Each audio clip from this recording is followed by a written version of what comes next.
Pledge allegiance to the flag of the United States of America and to the republic for which it stands, one nation, under God, indivisible, with liberty and justice for all.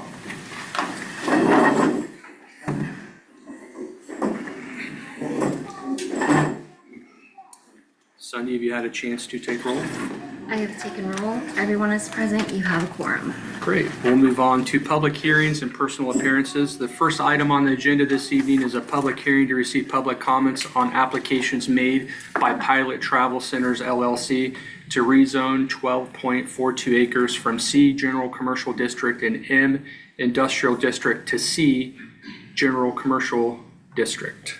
If you wish to speak for or against the proposed rezoning, we'll have you come forward to the podium, state your name and address for the record, please. Floor is open for public comment. Do we have anybody online, Ryan? No, sir. Oh, did I miss the second part? I'm sorry. You can do the same. And consider a conditional use permit for a truck stop in C General. So I will reopen the floor for that. Just want to make sure it is to rezone from C General Commercial District and then Industrial District to C General Commercial District, and to consider a conditional use permit for a truck stop in C Commercial District. Would anybody wish to speak for or against the request? Close the floor for comments. Thank you, David, for that. Next item is a public hearing to receive public comments on a proposed amendment to municipal code zoning regulations pertaining to architectural design and building material standards for commercial and industrial buildings. If you wish to speak for or against the proposed amendment to the municipal code zoning, have you come forward to the podium and state your name and address for the record. Floor is open for public comment. Do we have anybody online? We have one, but he's remains muted. Okay. Close the floor for public comment and input on that item. And the last item under public hearings this evening is a public hearing to receive public comments on a grant of tax abatement for the construction of an approximately 40,000 square foot commercial building generally located to the northeast off of West Innovation Drive, south of Lovers Lane, west of Interstate 35, north of Premier Drive, and east on Sandbar Drive, Innovation 5th Plat, Lot 2 in the city. If you wish to speak for or against the proposed grant of tax abatement, have you come forward to the podium and state your name and address for the record. Floor is open for public comment and input. Seeing nobody move, I will close the floor. Next item on the agenda this evening is recognition of Mr. Ray Kendall, one of our amazing employees, supervisor in our Parks Department. Ray is traveling to San Jose, California, and will be representing Kearney and his local CrossFit box gym, CrossFit Gratitude, in the CrossFit Games. So Ray, I don't think you were expecting that recognition tonight. But if I could turn it over to Eric Marshall, the Parks Director. Sure. Eric, would you have anything to say? And then Sheila, I think we have something for Ray. Our Park Department's really proud of Ray going to San Jose. He asked off, and Ryan and I had to discuss that and see if we'd know. We're excited for him going to, and I think there was a big article in the Courier Tribune, and it's stated a national, and Ray can correct me if I'm wrong, but I think it's a worldwide competition in San Jose, and he'll be gone later this week for those CrossFit Games. So we wish him well, and we're awful proud of him. Yeah. Thanks.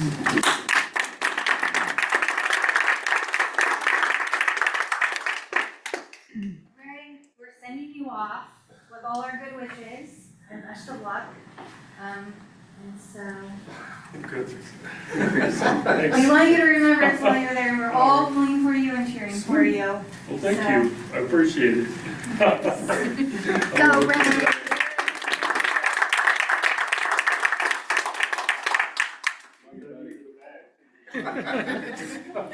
Good luck, Ray. I know you represent us well, and A couple years ago, the board unanimously supported addition to our employee benefits with a change to our wellness program. This is just one great example of the wellness program and how it's benefiting and making our employees healthier and happier. But Ray, go out there, and I know you're going to work hard and do well.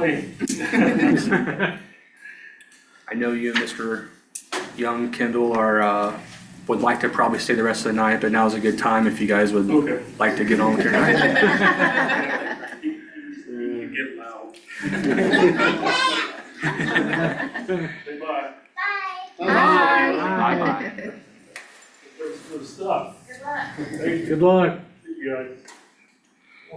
Next item on the agenda is open public comments. During the open public comment section of our meeting agenda, we invite residents of Kearney to step forward and directly address their Board of Aldermen. Each resident is requested to clearly state their name and address for the record and will have 3 minutes to present their statement.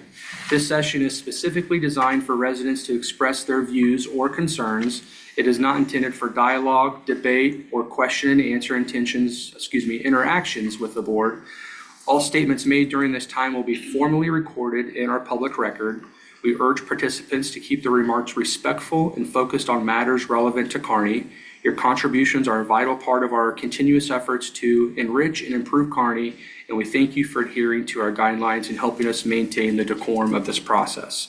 The timer on the screen will advance from green to red. The timer will be green for the first 2 minutes, yellow for the last minute, and red when the time is up. Is there any member that would wish to address the board under open public comments this evening?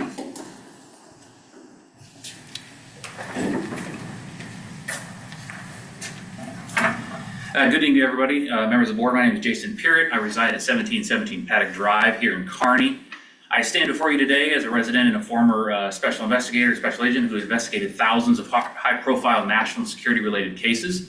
I'm here to urge this board to reevaluate and ultimately dismantle our relationship with the Flock Safety Mass Surveillance Network. With this initial $24,900 contract was first brought to the floor, local news noted that the board approved it reluctantly. I believe that was Ms. Spencer. That reluctance was entirely justified, and the reasons for this have only been multiplied. While automated policing is marketed as an easy solution to crime, the reality of Flock represents an unprecedented, dangerous expansion of mass surveillance that accelerates the erosion of American liberty and violates the core principles of our Constitution. Perhaps the most alarming aspect of this system is how it continues to expand without ongoing community consent, public debate, or basic transparency. Most residents driving down 92 Highway or Sandbar Drive today have absolutely no idea that their daily movements, routines, and locations are being captured, digitized, and stored by a private corporation. True public safety cannot exist without public trust. When infrastructure is quietly scaled up, moving from our original 28 fixed cameras to adding 30 additionals inside police cruisers, it violates the social contract between local government and its citizens. We are being conditioned to accept a turnkey surveillance state. Furthermore, Flock's acquisition of companies like Aerodome integrates automated drones into our platform. Under this system, a sensor trigger can automatically dispatch a drone to fly over our homes, backyards, and public parks. This is obviously a classic mission creep. Kearney already has a drone, but I don't know, has it been integrated with Flock? What starts as a tool to catch stolen cars quickly mutates into a permanent multi-layered aerial and ground surveillance network monitoring our private lives. Surveillance should never be implemented by default, and it should never be hidden from the public eye. Flock operates as a warrantless dragnet. It does not watch suspects, does not just watch suspects. It logs, tracks, and analyzes the movement of every single law-abiding citizen in the city through AI. Every day you drive your kids to school, go to the grocery store, visit a doctor, Flock builds a permanent searchable digital timeline of your life without your consent or without your probable cause. When we object, proponents assure us that the strict policies are in place to prevent misuse. But we must be realistic about human nature and systemic oversight. Just because local abuse hasn't been formally documented here yet, doesn't mean the system's secure. Across the nation, we're already seeing the cracks. Just this month, audits in states like Georgia and Wisconsin led to the firing and criminal charging of multiple law enforcement officers who were caught using the Flock database for unauthorized personal tracking. The temptation of this turnkey surveillance state is too high. The Flock system is a direct assault on the Fourth Amendment, which protects Americans against unreasonable search and general warrants. the exact practice of Mr. spying on Parrott, your everyone. time's up. Give me one paragraph. Mr. Parrott, your time is up. If you wish to speak more, you can leave it with the dais, or you can send an email to your elected officials. Is there anybody else that will wish to address the board this evening? Yes, ma'am.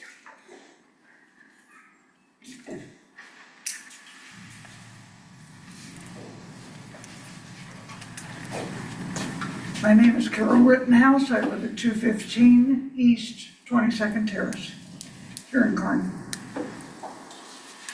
I too am addressing the flock cameras. Proponents claim that the technology is foolproof, but automated systems are plagued by errors.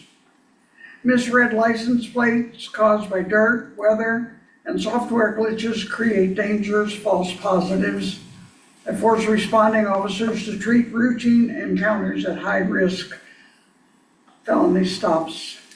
Look at what happened across the country. In Sherwood, Arkansas, a flock camera misread an SUV's license plate, leading police to pull over an innocent couple and detain them at gunpoint while their 6-week-old child was in the back seat. Days ago in Plymouth, Minnesota, a car reviewer was driving a manufacturer loaner vehicle, and he was swarmed and boxed in by 4 police cars because of a single typo in a police report. Officers explicitly warned him that if he crossed into the neighboring Minneapolis, they would have approached him with guns drawn. Look next door to Kansas. In Sedgwick, a former police chief admitted to using flock cameras to track his ex-girlfriend and her new partner 228 times in 4 months. In Ketchy and Bonner Springs, officers used the network to stalk estranged wives. In Lenexa, the department used the system to target a resident who wrote a critical op-ed about the local police. Even Flock's chief legal officer acknowledged using the database to track ex-partners is a common form of abuse. I think the warning for you is that you would be ignorant to think that everybody who has access to it is truthful and above question. The safeguards are simply not strong enough. Ignorant people are obedient people. Thomas Paine warned us of this reality. They trust the experts who tell them gladly what to do, and Paine noted, reason obeys itself, ignorance submits to whatever is dictated to it, and that's exactly the way it is. Systems like this persist because the apparatus of governance wants you scared and submissive. Every day it seems a new enemy for us to be afraid of. For a nation, a sign, a pilot, Ms. a Carroll, political party, your time is an up. ideology. Thank you. Thank you for being here. Absolutely.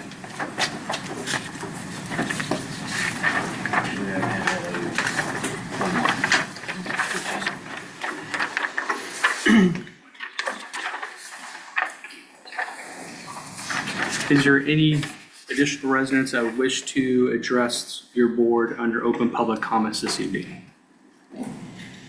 We'll move on to the consent agenda. Does the board have any questions or items of discussion on the consent agenda this evening?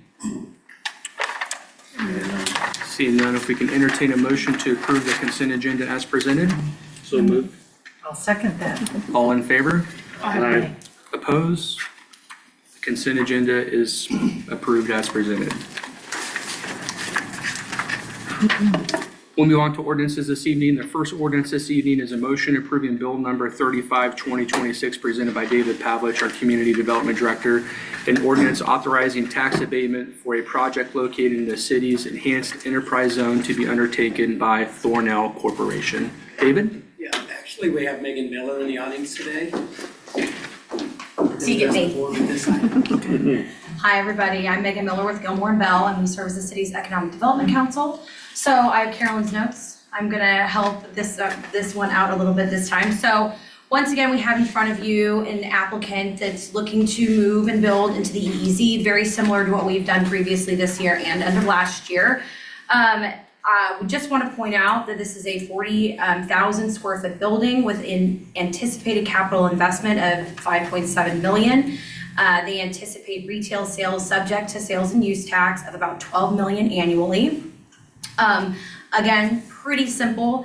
It's 50% tax abatement for 10 years on the improvements. And so you can see, I just want to touch base. I've got my CBA pulled up here that the projected pilots are 533,782 that will be paid over the course of 10 years to the taxing jurisdictions pro rata. And then the projected abatement to the company is $532,956, and that obviously benefits the company. So I've gone pretty fast, touched over it, but does anybody have any questions? I don't believe so. All right, Thank you for that report. thanks guys. There are no questions of the board on the proposed ordinance. If we could read the proposed ordinance in the first reading by title only, please. An ordinance authorizing tax abatement for a project located in the city's enhanced enterprise zone to be undertaken by Thornell Corporation. Move to approve on the first reading. I'll second. All in favor? Aye. Oppose? Second reading by title only, please. An ordinance authorizing tax abatement for a project located in the city's enhanced enterprise zone to be undertaken by Thornell Corporation. Motion to approve. I'll second. Poll the board, please. Alderman Holt. Aye. Alderwoman Spencer. Aye. Alderman King. Aye. Alderman Lehman. Aye. The vote is unanimous and the ordinance is approved. Next item is a motion approving bill number 36, 2026, an ordinance approving the Innovation Fifth Plat Lot 2 site plan. David? So this is a related application. So Thornell proposes to build a 40,800 square foot building on Lot 2 Innovation Fifth Plat. The Planning and Zoning Commission considered at their last meeting and recommend approval with some conditions. There are questions? We've got Mike McGuire with Thornell in the audience and Ron Calgar with AGC Engineers. Great, thank you. Does the board have any questions on the proposed ordinance? All right, if there are no questions, if we could read the proposed ordinance on the first reading by title only, please. An ordinance approving the Innovation Fifth Plat Lot 2 site plan. Move to approve on first reading. I'll second. All in favor? Aye. Oppose? Second reading by title only, please. An ordinance approving the Innovation Fifth Plat Lot 2 site plan. Motion to approve. I'll second. Poll the board, please. Alderwoman Spencer. Aye. Alderman King. Aye. Alderman Lehman. Aye. Alderman Holt. Aye. The vote is unanimous and the ordinance is approved. Next item this evening is a motion approving bill number 37, 2026, presented by David Pavlich, our Community Development Director, an ordinance amending the municipal code by enacting section 405-682 pertaining to architectural design and building material standards. David? Yeah, so this code amendment would establish standards for building materials and building articulation for new commercial, office, mixed-use, industrial buildings, and then also buildings with substantial improvements, substantial additions to those buildings. Planning and zoning recommended approval of the ordinance. We can go into more detail if you'd like, but essentially it lists some materials that will be prohibited, like very reflective glass, like let's say glass or mirrored surfaces, sheet metal or CMU block that's not the smooth CMU block. It also lists some preferred or materials that we'd like to see, stucco, brick, things like that. It could be veneer, it doesn't have to be full stone, CMU block. And then it also allows for special review if there's a building that's proposed that may not strictly meet all of the code, but it meets the intent. There's a review process for that as well. Alderman Lehman, do you have anything to add as our planning and zoning liaison? Fortunately, I was not able to attend, so I do not. All right, perfect. Thank you for that report. Any questions from staff on the proposed ordinance? Seeing none, if we could read the ordinance first reading by title only, please. An ordinance amending the municipal code by enacting section 405.682 pertaining to architectural design and building materials standards. Move to approve on first read. I'll second. All in favor? Aye. Opposed? Aye. Second reading by title only, please. An ordinance amending the municipal code by enacting section 405.682 pertaining to architectural design and building materials standards. Motion to approve. I'll second. Pull the board, please. Alderman King, Aye. Alderman Lehman, Aye. Alderman Holt, Nay. Alderwoman Spencer. Aye. Ordinance is approved, 3 yeses, 1 no. Move on to the next item this evening, a motion approving bill number 38, 2026, an ordinance amending chapter 400 of the municipal code, the comprehensive zoning regulations of Kearney, Missouri, rezoning 12.42 acres at 600 West 92 Highway to C General Commercial District as requested by Pilot Travel Centers. David? Yes, Pilot Travel Centers proposes to rezone property. It's got 2 zoning classifications. The portion along 92 Highway Zone C General Commercial, the remainder of the property Zone M Industrial. Our code allows truck stops by conditional use permit only in the commercial district.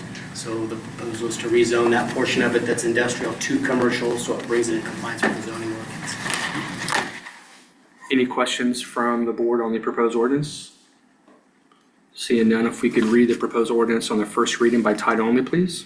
An ordinance amending chapter 400 of the municipal code, the comprehensive zoning regulations of Kearney, Missouri, rezoning approximately 12.42 acres at 600 West 92 Highway to C General Commercial District as requested by Pilot Travel Centers. Motion to approve. I'll second. All in favor? Aye. Opposed? Second reading by title only, please. An ordinance amending chapter 400 of the municipal code, the comprehensive zoning regulations of Kearney, Missouri, rezoning approximately 12.42 acres at 600 West 92 Highway to C General Commercial District as requested by Pilot Travel Centers. Make a motion on second read. I'll second. Pull the board, please. Alderman Lehman, Aye. Alderman Holt, Aye. Alderwoman Spencer, Aye. Alderman King. Aye. The vote is unanimous and the ordinance is approved. Next ordinance is a motion approving bill number 39, 2026, an ordinance granting a conditional use permit at 600 West 92 Highway, allowing a truck stop in the C General Commercial District.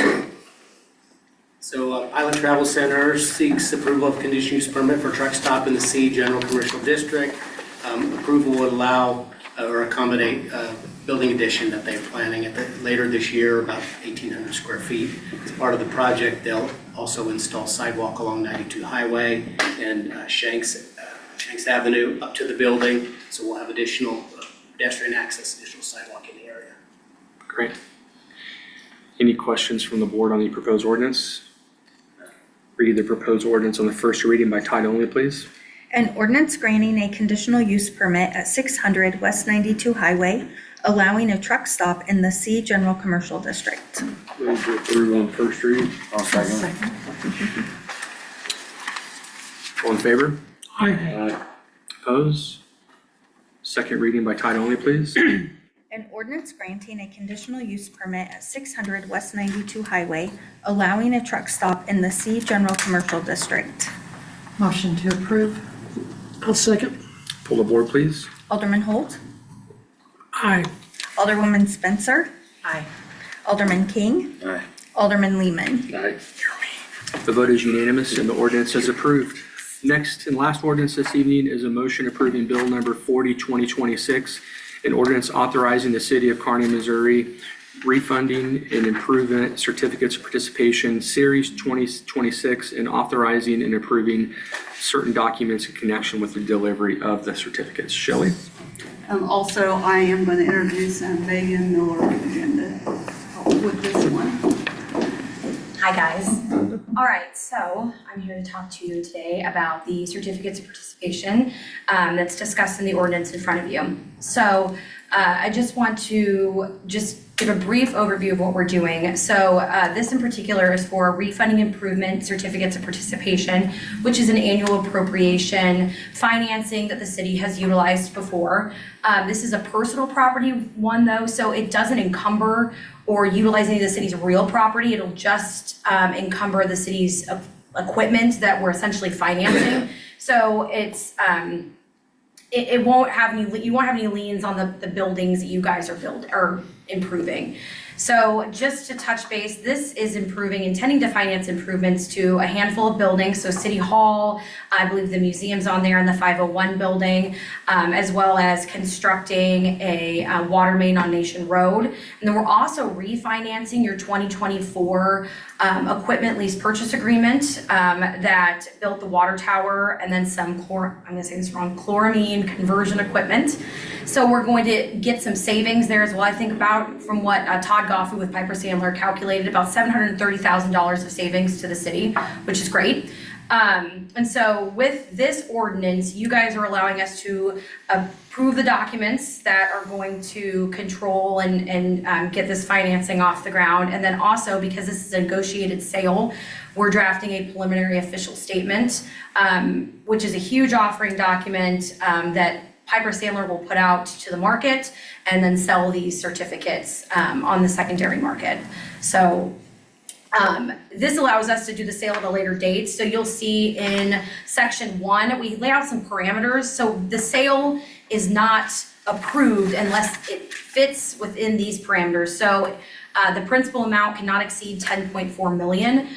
They shall not have a final maturity of later than 2046, which is the final payment date.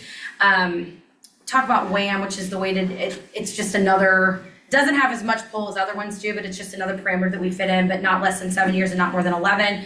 It can't bear interest greater than 5.25, and I know Todd patted that a little bit. I can't really touch on exactly what the interest rate is going to be, but it can't be greater than 5.25. And then they can be subjects to optional redemption no later than 2036, and I think he's anticipating a little bit earlier than that as well. So any questions on that? Yeah, when's it going to market? He just changed the schedule on me. So the preliminary official statement is going to go out this Friday. And then Sheila, is it the 18th we're going to market? If we get the rating tomorrow? I don't remember. I just remember that we were planning on The 6th. for settling. So. Yeah. I don't know if we haven't updated. So things got changed around. Unfortunately, we had a set timeline to sell on August 6th, but then the rating agency, you guys go through a rating process in order to get a better interest rate. The rating agency pushed back your rating call. Because she was having a baby. But pushed back the rating call like 2 weeks, which then pushes the whole timeline. Because the rating goes on the preliminary official statement, which gets pushed to the market. So we should get the preliminary official statement, the rating for that tomorrow, and then we will push that out on Friday. And then I believe we're looking at a sale date in August. So this was for the updated Moody's rating? S&P. Standard & Poor's. Oh, S&P. Yes. So we're not gonna see the real benefit till Q4? Before we can, Yeah, it'll be a little bit before you'll see the savings, and we'll pay that off though. I've already contacted the bank. I've already contacted Pony Express Bank, so they're aware that we're doing the refunding and they're fine with it. We've got a payoff date. So they'll get the money at closing, they'll get their money and pay that off, and then yeah, you'll see the savings across the each year that you start paying debt service. okay, then do we have to do a budget amendment? No. No, okay. No, but annually, just for this, so you will have a budgetary item every year for this, you'll sign off on the debt service. Which I don't have updated numbers from Todd yet, but we should be getting, I'm hoping we'll get those this week, updated numbers for what he's anticipating what the debt service is gonna look like. Thank you, Megan. Yep. Any other questions for Megan Miller? Thank you for that report. And we're gonna tell Todd that you can just come every time, right? As long as you don't, and I'm sorry, Lauren, as long as you don't bring that Platte County pirate sticker on your leg. I'm sorry, I've gotta stop. We can get you a Carney Bulldog one on there. I know, actually, I need one. I got in trouble in Smithville the last time I had it too. They were mad at me. Yeah. For having one as well. Thanks, Megan. If we could read the proposed ordinance first reading by title only, please.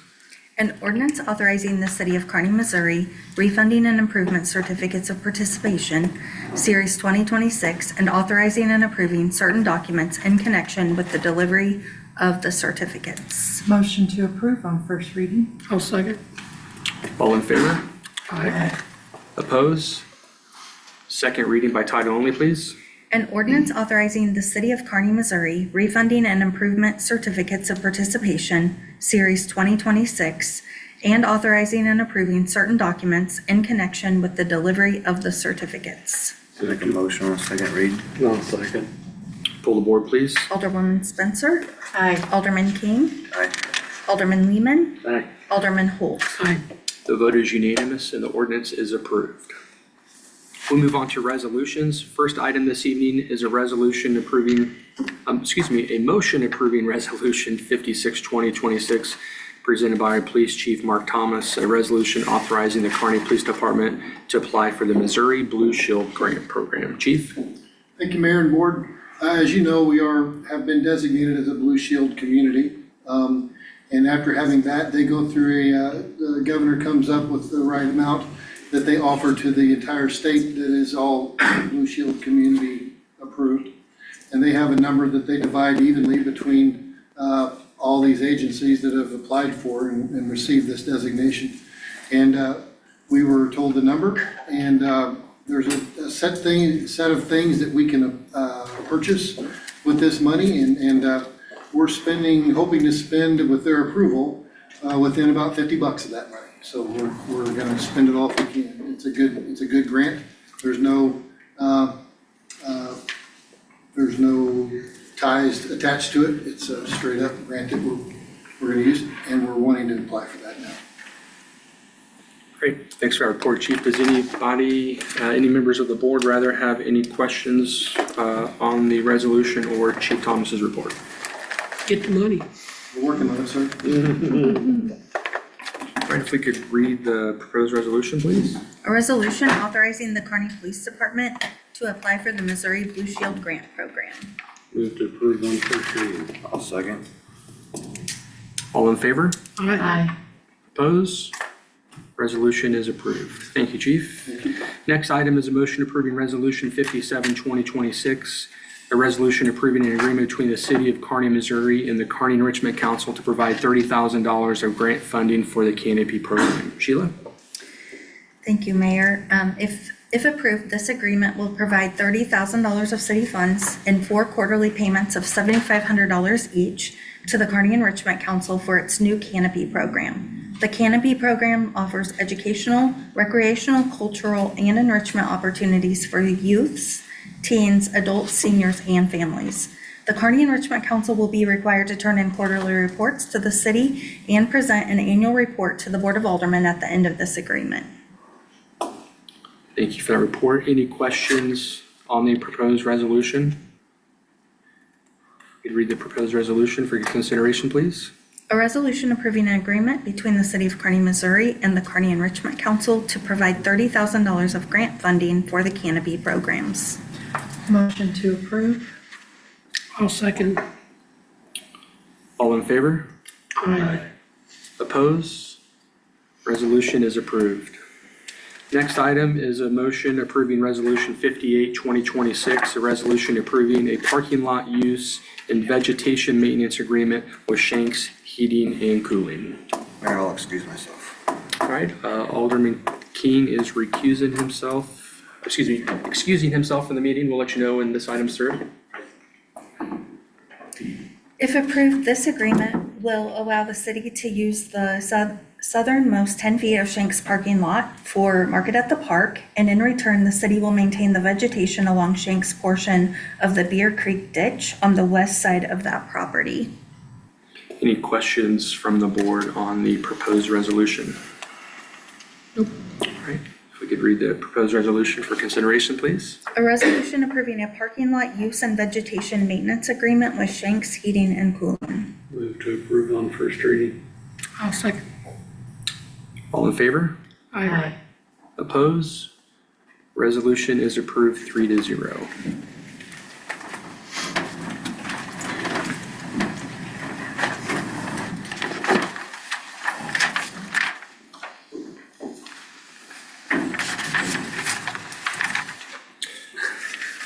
We'll move on to items for review and presentation. The first item this evening is a presentation of facility improvements. Sheila, I'll give you the floor. Well, I just want to introduce Jean and Matt so that they can kind of give us an update on the planning and work that they've been doing on our facility improvements. Jean Stover, I'm architect with Clark & Anderson. And Matt Blauch, architect with Clark & Anderson. Excellent, so we're gonna try to quickly go through the budget parameters for the project and talk about the original primary goals of the project, secondary goals of the project, and then we'll walk you through all the design proposals we've looked at over the process of schematic design that we've completed this year. And then take a look at what we think the probable costs are and how we've organized that for bid, and a quick look at our schedule for it. So budget parameters. Starting the project off, it was communicated to us a budget of $2.5 million. Of course, that's dependent on the bond sale proceeds, so that could change, but that's the budget we're working with at this moment. We believe the soft costs for the project are around 24-25%. That includes professional fees, site surveys, furniture, fixtures, equipment, basically testing and inspections, contingency, everything that's not actual construction cost, actual building cost. So we take that off of the project budget and we're left with an actual construction budget of about 1.9. That's what we're targeting for our base bid. And of course, this could change depending on the bond sale process. And so obviously with that amount of money, we want to be able to achieve our primary goals for the project, as well as hopefully some secondary goals. So as far as the primary goals go, these really revolve around safety and security within these buildings. And so thinking about this building that we're in, a primary goal was to provide a dedicated court and or public meeting space as part of this project as a whole. Obviously, this space is shared amongst the other more private or back of house staff spaces. And so that is a primary goal as a result of this project. Also providing ADA compliant public spaces separate from staff spaces. So a primary goal is the public space component of the ADA improvements. And then providing secure workspaces for staff within this building and within all of the proposed improvements. Better separation from public space with those staff spaces. Next, please. And so here are some images of some of the areas of current concern, ADA compliance with the current service counter, ADA compliance with the approach on the exterior ramp for the building itself, and then ADA compliance with access to additional meeting spaces. The current conference space within this building is currently in the basement. No means of ADA access for that. Another primary goal for this project as a whole is to repair leaks at the current historic museum. So primarily water infiltration through the roof that has been identified. So repairing that is a primary goal for this project. And then secondary goals are those goals that we really want to be able to accomplish. Those would include replacement of the exterior museum cladding. So upgrades to that exterior appearance, as well as the integrity of that exterior cladding, as well as some interior cosmetic repairs where there has been water infiltration, making sure we're able to repair some of those instances to make everything complete. And then another secondary goal would be to improve the ADA compliance of the staff workspaces within this building and obviously across any project that is touched. So I wanted to go through the design proposals with all of you. These proposals span across 3 different sites. So we have the site to the northwest, which is the 105 building. We have this site, which is the City Hall, current City Hall building, and then we have the site for the museum itself. So when we're thinking about why consider the 105 building as part of this improvement process, the amount of work that has to be done to improve code required upgrades, we feel would be space prohibitive if they were accomplished within this building.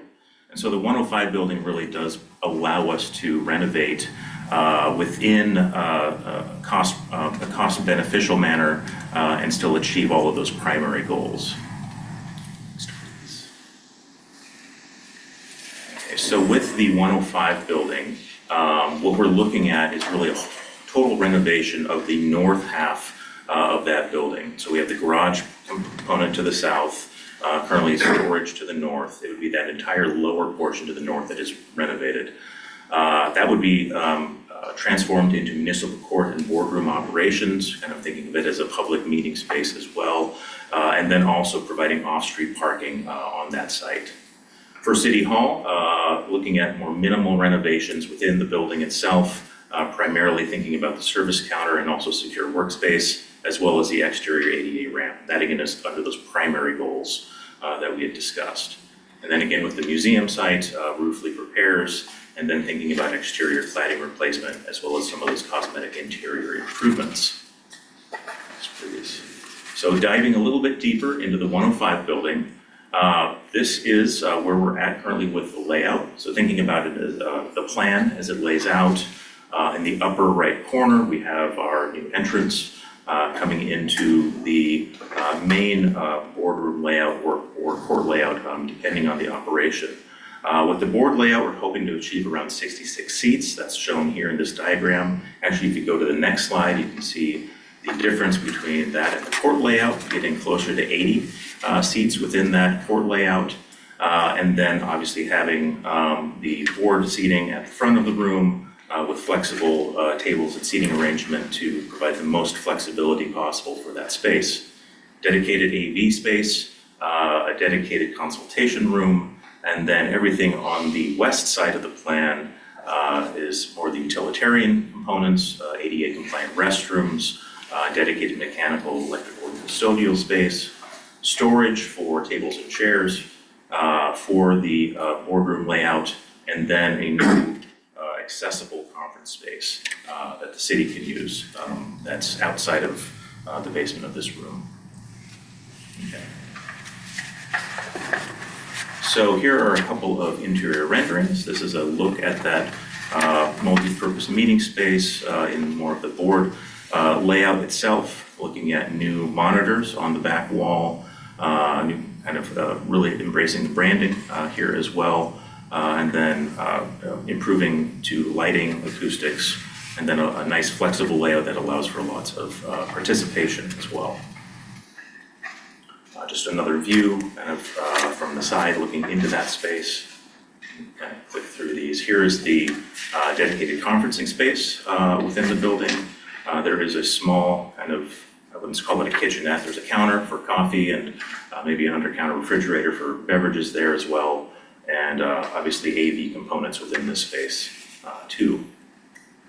Just another view from within that space. And then with this project comes exterior improvements as well. And so some components that we are exploring right now would be a new flagpole, kind of revamping the entrance canopy, removing the old shed roof cant there and replacing it with a canopy over the new entrance, providing dedicated building signage, a monument sign that you can see from the street, providing building address and city logo, obviously, and then surrounding the building with some updated plantings and maybe some site furnishings as well, including a bench, trash receptacle, etc. And so with these exterior improvements, the goal is to really provide an aesthetic that complements and fits into the surrounding downtown environment. If you go to the next image, I guess I should say the exterior stone option here is showing a more robust and decorative material around the entrance, calling attention to that entrance, and again, kind of following those intentions of improving and enhancing the surrounding environment. We are obviously looking at various budget constraints, and so an alternative to that would be providing maybe a paint option, not necessarily this exact thing, but something that could still call out to the entrance without adding the expense of exterior stone. We would be looking at painting the remainder of this portion of the building as well, and then creating and updating any of the entrances, obviously, glazing as well. With regards to the site on the next slide, this is the goal for the entire development of the site. You can see the building on the upper right, and a full layout for internal parking, off-street parking. The green area would be a detention area for stormwater. And if you go to the next slide, this kind of breaks it out, again, with regard to budget, thinking about phase one being kind of the primary requirement for parking on site. This gets us 15 stalls. And if you go to the next slide, this would be an expansion, again, budget allowing, doing this all at once, to get us 17 additional stalls there, and then providing that detention area for stormwater. So that kind of outlines the 105 improvements. I want to talk a little bit about the improvements proposed for this building here. So on the exterior, we obviously have the ADA improvements that are primary improvement to accomplish. One of those would be extending the ADA ramp, providing new concrete at the base of that, and then reworking our ADA accessible parking to the east of the building. That does include reworking that sidewalk to ramp down to that center aisle so that we can easily accommodate access up to and through the building. Then from an interior standpoint, this shows the full breadth of proposed improvements. A lot of this revolves around kind of the entrance sequence for the public. So off of our main vestibule, we would come into the lobby, which is a secure area that is secured off from the remainder of the building. So that yellow area would have waiting and would have access to the ADA compliant service counter. Then in addition to that, providing a new ADA compliant conferencing space for staff, with also the ability to bring the public into that space for certain meetings, making improvements to the staff areas just off of that service counter, providing new office, providing an ADA compliant kitchenette, bringing that up out of the lower level here, ADA compliant workroom and copy print space, and then some additional office improvements, as well as improvements to the existing restrooms, bringing those into compliance as well. So these are just a couple of interior views of these improvements. The view from the vestibule, the wood door there would be a staff access point into the staff workroom area, and then the public would enter through the aluminum doors. Next, please. A view from within that secure lobby looking towards the service counter. And then this next image is from within that service area on the staff side. Views from within the conferencing space. And then the next view is of the kitchenette area, which is actually right here, right behind you. And then the next area of improvement would be a new workspace, workroom area in the back corner over here. And then obviously improvements to the existing restroom and drinking fountain conditions within the building. And finally, I want to talk about the proposals for the museum.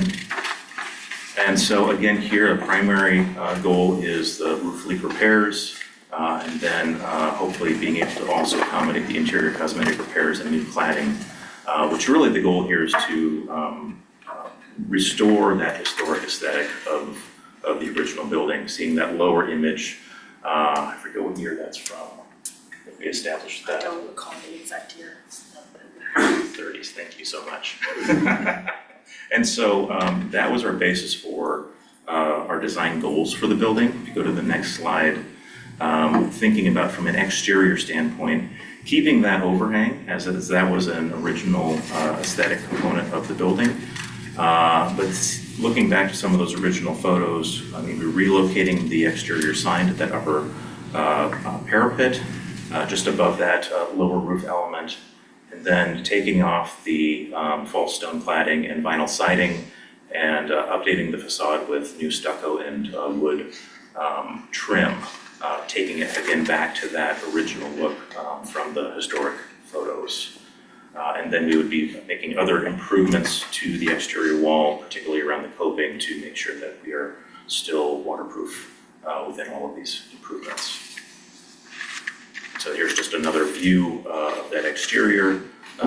These are just some initially proposed colors. We were trying to, again, kind of get back to some of those historic colors and more historically accurate colors for the building.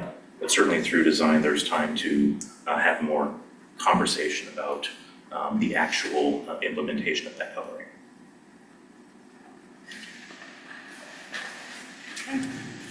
So probable costs for the project. We believe that the full scope of all of those design proposals that we just shared with you exceed the 1.9 million that we are targeting. So we've taken a strategy of developing all of the design proposals that we believe will achieve those primary goals as base bid work that we believe will fit within that 1.9 million budget. And then developing the additional items that we'd like to be able to achieve as add alternates. And what that means is when the project goes to bid, the contractor will bid costs, price out the cost for the base bid, and then the add alternates will be priced out as line items, separate line items. So once the city sees the actual numbers, the actual bids for the base bid, and if the base bid is less than what the budget is, and again, we don't know the exact budget, depending on bond sale proceeds.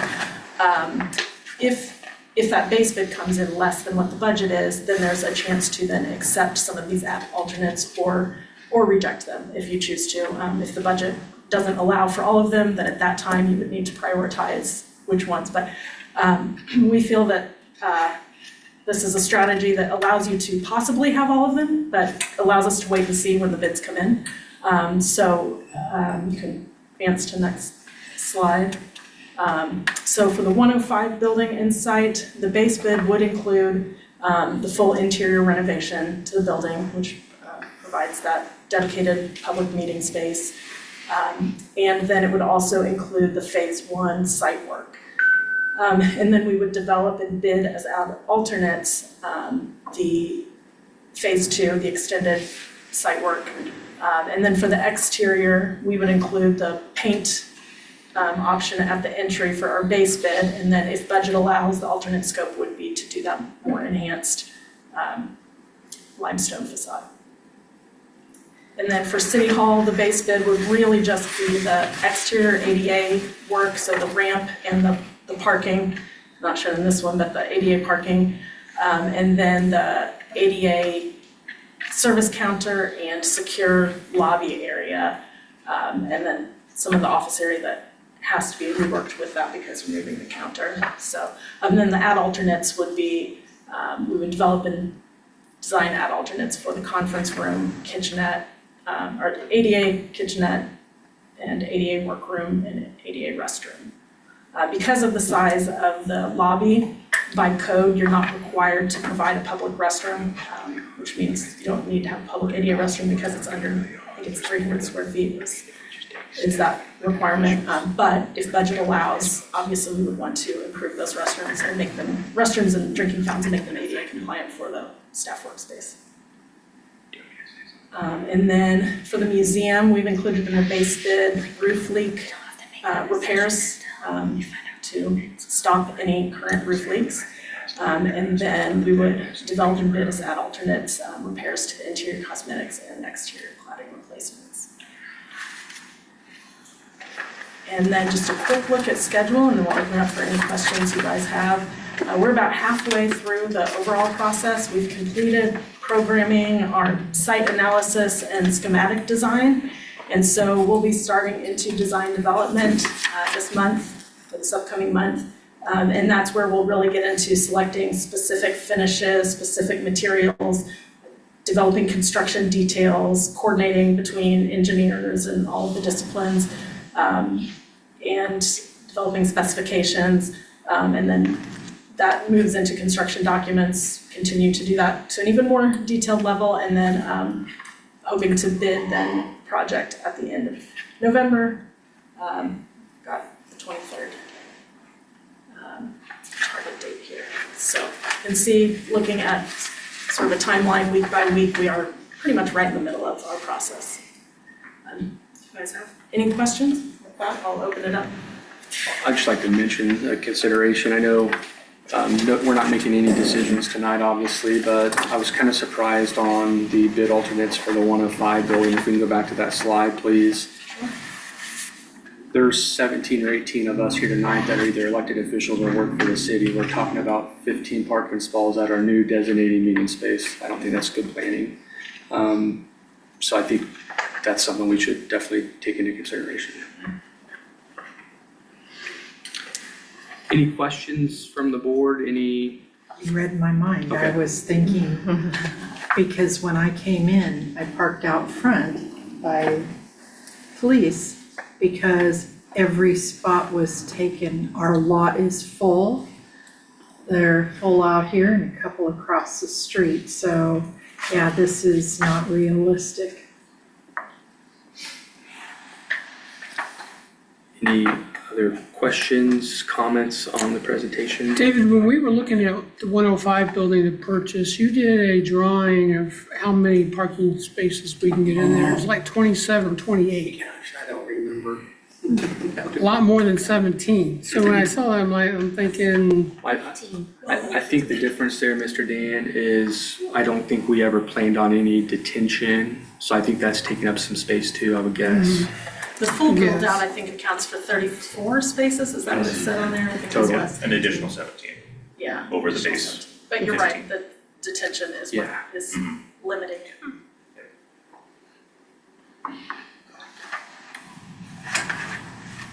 And then, David, I know we just passed an updated ordinance tonight for our building standards, both whether we have the stone or brick would obviously be compliant with our current ordinance. I'll be happy to send them a copy of our ordinance so they Okay. can look at it and see. Just, you got Yes, I will. fresh off the approval tonight, yes. Oh, So- right. I was so excited, I was like, oh, it's so sweet. Yeah. Great. If there's no other questions, we sincerely appreciate, I know you guys have spent a lot of time working with Sheila and our staff, so we appreciate all your time up to this point and look forward to continuing to work with you, and thank you for your time this evening. Thank you. All right, thank you so much.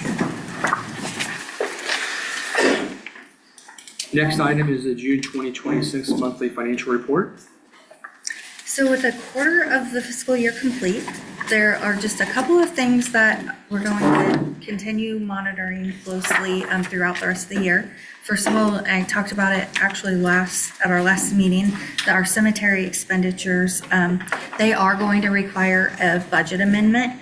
And that's, again, because of the tornado this spring that damaged several trees that had to be removed. Also, looking very closely at use tax revenues, they are down 19.1% from fiscal year 26 year to date. That's almost $90,000 when we're comparing to last year. And that's not really surprising. So use tax is based on construction materials and a lot of things, building that is happening. And so they fluctuate. They're not as stable as sales tax usually. And so we will just be keeping a close eye on that. And then our marijuana sales tax revenues, they're down 9.9% from fiscal year 26 year to date. And this is probably the last sales tax payment that we're going to receive since the dispensary's closed.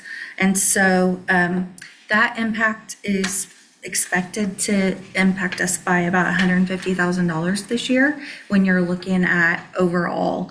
And so just want to keep that in mind, and also looking forward to Chipotle and AutoZone that are going to be opening later this year. That will help.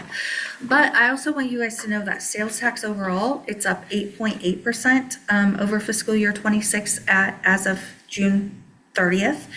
And that appears to be related mostly to inflation.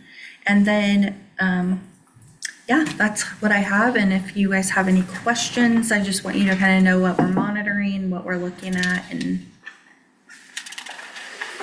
Great.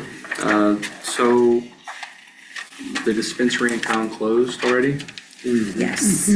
And then you said use tax was 19.1 down? Yes, 19.1% when we're comparing it to same time last year. Okay. Any questions from the board on the financial report? Okay, thank you for that report.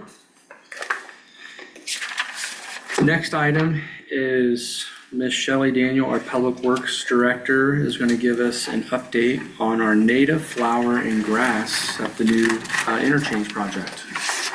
Well, thank you, Board. I was asked to come tonight just to talk about our Nation Road and 19th Street roundabout.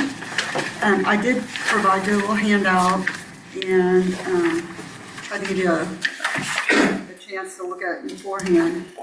But on page 2 of my handout is how it was intended or how it was designed. And the goal was to have like the vegetation to be like a flower garden for native grasses.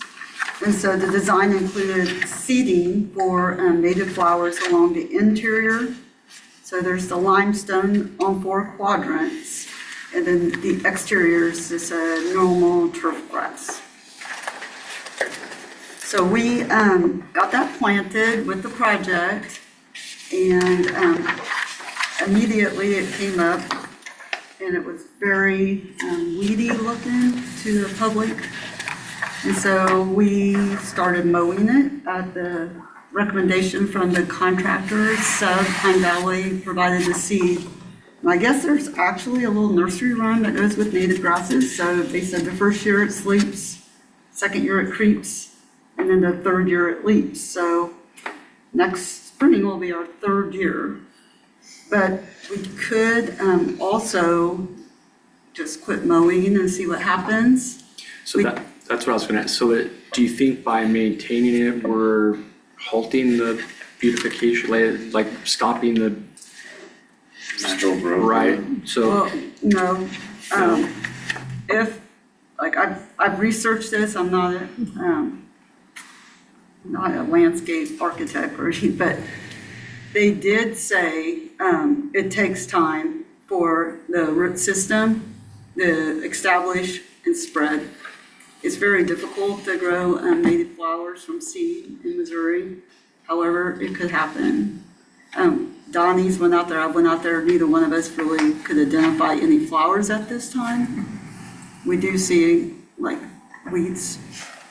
But if we were to spray them, it will kill the flowers. And they also told us at Pine Valley, if we do things to help promote growth, it actually just promotes the weed to grow.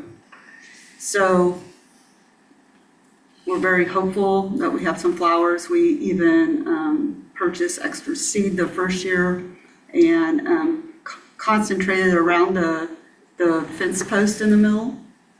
And we just let that grow. And we got complaints about that too, because it just looks like weeds and we are really doing a good job maintaining 19th Street and a new interchange. I think it's kind of, people like that, like how we're mowing. So just thought it might be a good idea because I know the board approved this design, this landscaping design, and to see if you want us, like right now, if we're in a mower drought, might not be the best time, but maybe this fall or something, just let it go. And if we do get a bunch of complaints, we could communicate that, or we could wait till next spring because that'll be a truly year 3, but there is a chance it might take beyond 3 years, like 5 to 7 years. We'll have to keep purchasing this seed mix and filling it in if we're wanting to do that. And it might be more maintenance intensive. it looks like last time it was like $200 for the seed. Yeah, but like our street department bought some of the exact seed mix because there was some areas it just, we thought might help. And so it was like 3 pounds was about $200. And that was in 24, I think. So it might be more, it might not be, but we could look into that too. I think we are looking for some direction from the board on if we want to continue the current native roundabout vegetation plan or if the board has a different desire. I think it'd be good to continue it, but maybe put a sign out there for people's expectations that, hey, this is native grass, or this is wildfire, so they know that, hey, we're not just not mowing it, we're letting, it's a nature thing. I've seen those for like native Yeah. grass, that little placard. Yeah. That's a good suggestion. I think we need to at least give it a chance. That 3 or 4 year window is also, I know, Greenfield is looking at some of our native areas, and we had a conservationist out, and you are correct, it's a very slow process, but if it does happen, it'll be wonderful, so to try to hang on and wait. I learned something tonight because I planted some native seed along my fence line behind my house and it did nothing. I was really ticked off. So I'm gonna, fingers crossed, after 3 years, I'll see something to Shelley. So It is more challenging to grow like inside of a roundabout because, we're right with all the pavement there and it's hotter and we use the chemicals for snow removal that also, but being we have that 8 feet, like maybe inside the truck apron. So the direction we're not trying to kill what we planted, it's just whether or not, like maybe this fall or next spring, if you want us to keep mowing like we are now, and at what period you want us to, like, quit mowing and just see what happens.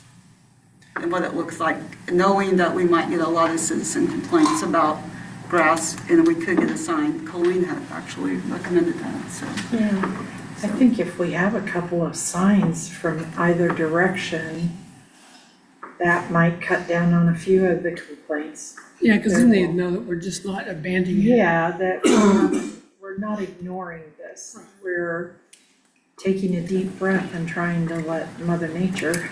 it sounds like the consensus of the board is to currently maintain it as we have, but add some signs out there. Yeah, that's my recommendation, but Speaking from experience, native grasses are always gonna get complaints. I don't know how many times I've spent in areas that are planted native grasses, even when they're grown. We're gonna get complaints about them. And native grass is not uniform, it's not perfect. No, but I think the only option that we have at this point is I'd almost encourage, signs from every direction that, a couple of signs, I'm not sure is gonna do it, but. 4 signs. 4 signs, one from each, by each of the rocks or something. By each of the quadrants and try to go from there, but we're gonna get complaints. Speaking from experience, it's gonna happen. Guaranteed. They have those signs out by the airport, it says native wild grass, whatever. I wonder if they get a lot of complaints. I mean, because they got signs out there, it tells you what it is. I mean, Yeah. All right, next item is mayor and board priorities fiscal year 27 progress update. Sheila? Ryan's gonna pull that Oh, up we got a for us. presentation. Yes, and I did put it at the dais too, and also you have the priorities booklet. So as we prepare for the upcoming priority setting session, I just wanted to provide a progress update on this year's strategic priorities. Planning is a continuous cycle of listening, investing, implementing, and evaluating. The second quarter of fiscal year 27 has just begun, but staff is already making progress on the initiatives you laid out for the city last fall. Tonight, instead of reading through each initiative, I just want to focus on how these initiatives advance the strategic priorities you've set for the city and highlight some of the most significant progress we've begun making this fiscal year. We begin with basic services. At its core, this priority is about delivering the essential municipal services residents depend on every day. This includes public safety, water and wastewater, streets and sidewalks, community development, and parks and recreation. The board's priority is not only that we provide these essential services to the community, but that we deliver them through a high-performing organization that is committed to continuous improvement, excellent customer service, and keeping residents informed while listening to their feedback. The board's fiscal year, oh, Ryan, you got up too much. Yeah, perfect. The board's fiscal year 27 initiatives for basic services focus on building city staff's capacity to deliver those high-quality services today and into the future. Already this year, the city has been designated as a Missouri Blue Shield community by demonstrating our commitment to public safety, which opens us up more opportunities for grant funding that will support our efforts further. We kicked off our leadership and employee development training by learning how to better use Culture Amp as a resource while we continue to build a high-performing organization that is committed to continuous improvement. We also launched the Kearney Current e-newsletter and completed the upgrade to our website and report a problem system to strengthen communication and transparency. We completed our second national community survey to better understand residents' perceptions and priorities, and we began evaluating resident notification systems. Finally, we are preparing to begin educating the public about a public safety sales tax so residents have the information they need to make an informed decision. Infrastructure is our next strategic priority. At its core, this priority is about making strategic investments to maintain the infrastructure we have today while preparing for tomorrow's growth.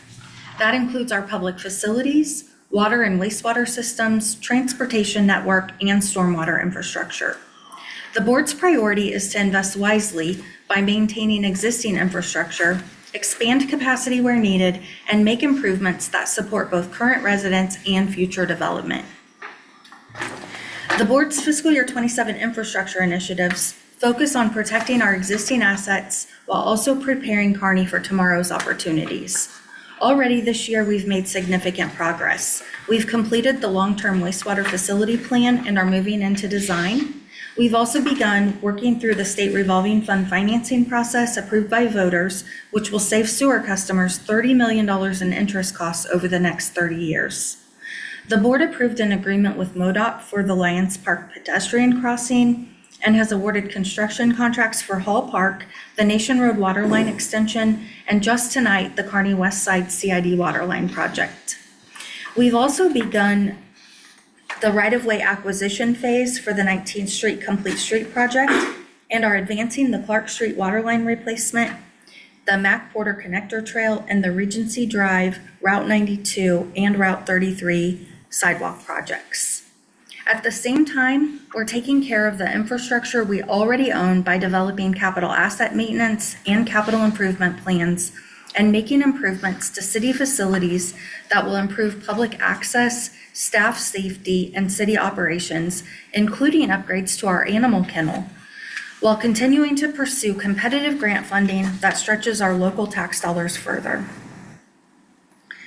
Housing is the city's next strategic priority. At its core, this priority is about expanding the range of housing options available in Kearney so residents can find homes that meet their needs at every stage of life.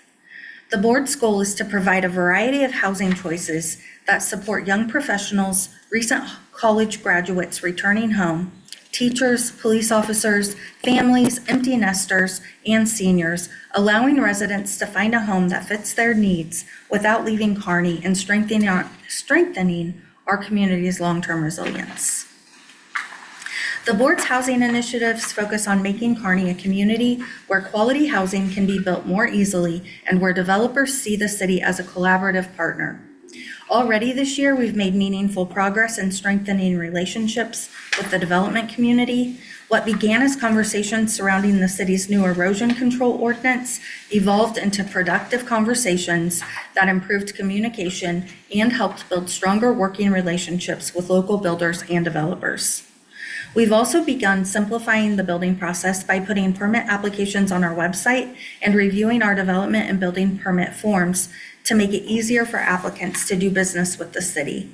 While work on marketing housing opportunities and identifying redevelopment sites within the K353 area is still ahead of us, those initiatives remain important as we continue creating opportunities for new, diverse housing choices in Kearney. Commercial and retail development is our next strategic priority. At its core, the priority is about creating jobs, encouraging private investment, and expanding the city's tax base to help lessen the tax burden on residential property owners. The board's priority is to create a culture where businesses choose to invest in Kearney by building strong relationships. The board's fiscal year 27 commercial and retail initiatives focus on building the foundation of creating a business-friendly environment that encourages investment and lays the foundation for long-term economic growth. Already this year, we've strengthened relationships with developers, builders, and business owners through ongoing collaboration and by working with our downtown retailers to keep their doors open later during Market at the Park, creating more opportunities to connect customers with local businesses. We've also improved the business experience by updating our business license application, allowing businesses to apply and pay online, and we're nearly finished with a new development guidebook that will make it easier for developers and businesses to understand Kearney's development process. While initiatives such as public-private partnerships, marketing available sites, and formalizing a business retention and expansion program are still ahead of us, we've begun building the relationships and tools needed to support those efforts as they move forward. Quality of life is the board's fifth strategic priority. At its core, this priority is about investing in the places, programs, and events that make Kearney not just a great place to live, but a place where people feel connected to their community. That includes maintaining our parks, trails, sidewalks, and public spaces while continuing to invest in recreation opportunities, community events, and new amenities. The board's priority is to preserve the spaces and programs we've built while creating experiences that strengthen community pride, encourage engagement, and enhance residents' overall quality of life. The board's fiscal year 27 quality of life initiatives focus on creating opportunities for residents to connect with one another while continuing to invest in our parks and public spaces. Already this year, we've launched Market at the Park, hosted Cleats and Beats, our FIFA World Cup watch party event, and continued Food and Flicks Fridays at Lions Park and the free summer amphitheater concerts. We are also preparing for our first community-wide garage sale this fall. We've applied for grant funding to transform our Jesse James Park playground into an all-inclusive play space, and tonight approved grant funding to support the Kearney Enrichment Council's new Canopy program. At the same time, we're laying the groundwork for future quality of life improvements by developing a public art program, negotiating a mural agreement for the Washington Street Walkway, pursuing funding sources for public art and beautification projects, and building partnerships that will help bring those ideas to life. As you can see, these initiatives aren't just isolated projects. They are part of a continuous planning cycle. We listen to residents, the mayor and board establish priorities.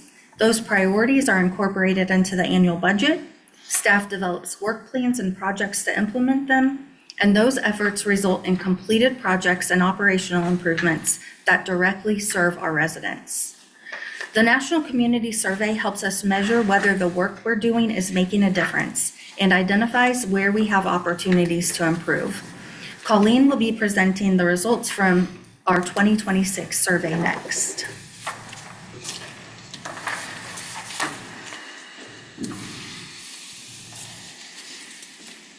Good evening. Thank you. As mentioned, the National Community Survey serves as a unique opportunity to see whether our residents are experiencing the progress we've worked toward and whether their expectations remain unmet.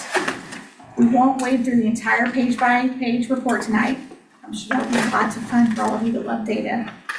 Instead, we are looking at this through a statistically valid random sample to see how our recent actions align with the community's lived experience. First off, as you can see, Kearney, 90% of surveyed residents rated Kearney as a place to live positively. 85% overall quality of life, 87% would recommend Kearney, and 88% plan to remain in the community. Before we dive into specific priority areas, it's important to look at the macro view. The overall picture of our city remains incredibly strong. Our residents deeply value Kearney. They're proud to recommend it, and they overwhelmingly plan to stay here. This is a highly desirable place to live and raise a family. As you can see, 28 ratings improved, 88 remained statistically similar, and 7 declined. When we look at the overall trajectory since our last survey in 2023, the trend line is clear. While not every single metric increased, far more measures moved in a positive direction than declined. The macro trend provides our cleanest evidence yet that the city's priorities and initiatives are yielding meaningful community-wide progress. Overall safety increased to 91%, crime prevention went from 77 to 89%, traffic enforcement increased from 65 to 77%, EMS went from 92 to 98%, and customer service ranked at 80%. Turning to our first core priority, basic services, residents are clearly affirming the city's intense focus on keeping our community safe and responsive. We've seen significant jumps in crime prevention, traffic enforcement, and EMS ratings. Our customer service remains stellar at 80%. This isn't a mission accomplished, though. It represents a high standard of core performances that we must work diligently to sustain. Priority 2 of infrastructure. Traffic flow increased from 49% to 73%. Traffic signal timing went 56 to 72%. Ease of travel by car increased from 76% to 87%. Snow removal went from 63 to 78%. And our high-speed internet had a big jump of 30% from 32% to 62%. Infrastructure is where the clearest, most dramatic, but measurable progress occurred in the eyes of our residents. The major investments, engineering adjustments, and operational changes people experience every day, from smoother traffic flow to the arrival of high-speed internet, are showing clearly in these results. Residents absolutely notice the work done here. Commercial and retail. Variety of businesses and services decreased from 37% to 1%. Employment opportunities decreased by 7 points.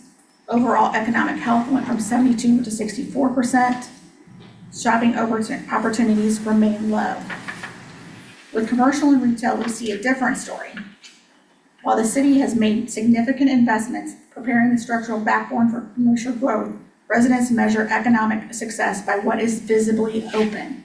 Because they aren't just seeing the open storefronts, jobs, and restaurants just yet, these metrics saw a slight dip.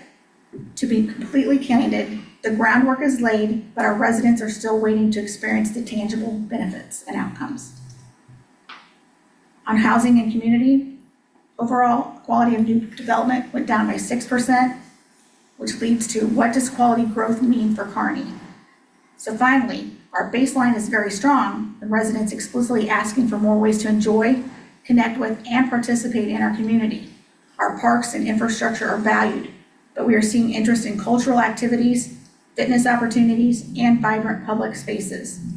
The community likes living here. They just want more local experiences to bring them together.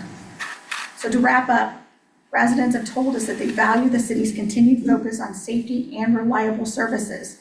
They noticed improvements in infrastructure and mobility, and they're looking for additional shopping, dining, recreation, and quality development.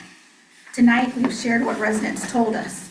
The mayor and the board's priorities have made a measurable difference over the last 3 years, and now you have feedback to decide what comes next. Thank you. Thank you for that report. And thank you to our residents who continue to take the time and give us that valuable feedback on those surveys. Any questions from the board on that presentation? All right, we'll move on to city administrator's report. First, I just want to recognize Lauren Snyder, our city engineer. He wrote an article that was recently published in the National APWA Reporter magazine right here, and we're really proud of him because this is a significant professional honor, and it reflects positively on both Lauren and on the city of Kearney. So, amazing job. And I think, could you share that link to the article with the board, please? Yes, Thanks. we will put it in the weekly update. Great. Do you have anything else? Sorry. The board and mayor's priority setting session is going to be Saturday, August 1st, at 9 a.m. and that will be at the school district's administrative office building. And then our next regular board meeting will be Monday, August 3rd, right here at 6:30 p.m. We'll move on to Alderman discussion. Alderman King, I don't have anything this evening. Alderman Holt. Just to remind, Sheila knows, but I will actually be on an airplane on August 1st, so I will not be able to attend that planning meeting. So just to let you know that. Okay. That's all I got. Alderman Lehman. Kind of piggyback off of Alderman Holtz, I will not be in attendance on August 1st. I will be in Oklahoma at my granddaughter's birthday party, so I will also not be there. The other thing is, I want to congratulate the chief and police department. I saw on Facebook that our SRO was recognized in the Shout Out Sunday, I think is what it's called. Prosecutor's office. Right, from the prosecutor's office. So it's really cool to see our police department recognized, and so it was good to see that on social media. So great to see. Alderman Spencer. We will miss you too at the planning, but Alderman King and myself will try to rally on. All right, that concludes Alderman discussion. We do have an executive session noticed up this evening, a closed session per RSMO 610021, subsection 1 for legal actions or litigation involving a public governmental body and any confidential or privileged communications between a public governmental body or its representatives and its attorneys, and RSMO 610021, subsection 13 for individually identifiable personnel records, performance ratings, or records pertaining to employees or applicants for employment. And a reminder, our meeting will be adjourned from there. I will ask Captain Brian Allen to stay on for our first section of our executive session as well. Besides that, if we can consider a motion to enter into executive session. So moved. Second. Pull the board, please. Alderman Holt. Alderman Lehman. Aye. Alderman King. Aye. Alderwoman Spencer. Aye. We will enter into executive session. Everybody have a nice evening. Thank you.